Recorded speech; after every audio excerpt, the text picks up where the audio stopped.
Hi friends, चीन की आलमी सतह पर अहमियत और ताकत से कौन इनकार कर सकता है। आज आपसे शेयर करेंगे चीन के बारे में 10 हैरान कुन हक़ाइक़।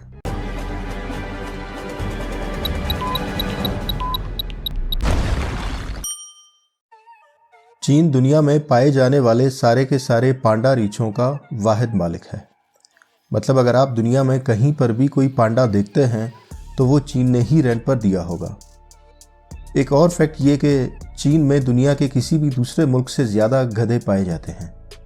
चीन में गधों की कुल तादाद 9 मिलियन से ज़्यादा है, यानी बरतानवी शहर लंदन या अमेरिकी शहर न्यूयॉर्क की पॉपुलेशन से ज़्यादा। रूस और अमेरिका के बाद चीन दुनिया का तीसरा मुल्क है जिसने खला को तस्खीर किया और 2003 में अपना खलाबाज खला में भेजा। चीनियों ने 6वीं सदी ईस्वी में टॉयलेट पेपर ईजाद कर लिया था।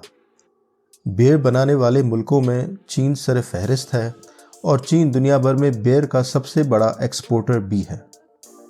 दुनिया की मुख्तलिफ सनतें जैसे चाय, कागज़, बारूद और कुतुबनुमा चीनियों की ही इजादात हैं। चीन में तकरीबन 35 मिलियन अफराद अब भी गारों के अंदर ज़िंदगी बसर करते हैं और तकरीबन 10% चीनियों की आमदन रोज़ाना $1 से कम है। चीनी मुआशरे को बच्चियों की पैदाइश में शदीद कमी का सामना है। यहाँ तक कि 2025 में 40 से 50 मिलियन चीनी मर्द औरतों की कमी की वजह से शादी नहीं कर पाएंगे। मज़ीद ये कि चीन के कुछ हिस्सों में सूरज दिन को 10 बजे तुलू होता है। वजह यह है कि चीन के तमाम हिस्सों के औकात मरकज़ी घड़ी के साथ अलाइन है। चीनी कानून में साबित होने पर कंपनियों के सरबराहान को किसी भी किस्म के फ्रॉड, करप्शन और कानून तोड़ने के जुर्म में सजाए मौत दी जा सकती है। चीनी शहरियों के चेहरों और ज़ाहिरी खदोखाल में इंतहाई हद तक मुमासलत पाई जाती है। यही वजह है कि चीन के अक्सर दौलतमंद अफराद अपना हमशक्ल ढूंढ कर नौकरी पर रख लेते हैं ताकि बवक्ते ज़रूरत वो उन्हें अपनी जगह पर इस्तेमाल कर सकें।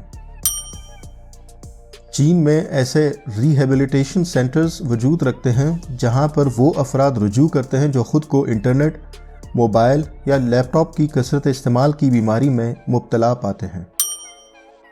चीन में सालाना 6 लाख अफराद काम की ज़्यादती और प्रेशर के बायस अपनी जानों से हाथ धो बैठते हैं। और ये कि चीन में स्टूडेंट्स को यूनिवर्सिटी एंट्रेंस टेस्ट में चीटिंग करने पर 7 साल तक जेल की सज़ा हो सकती है।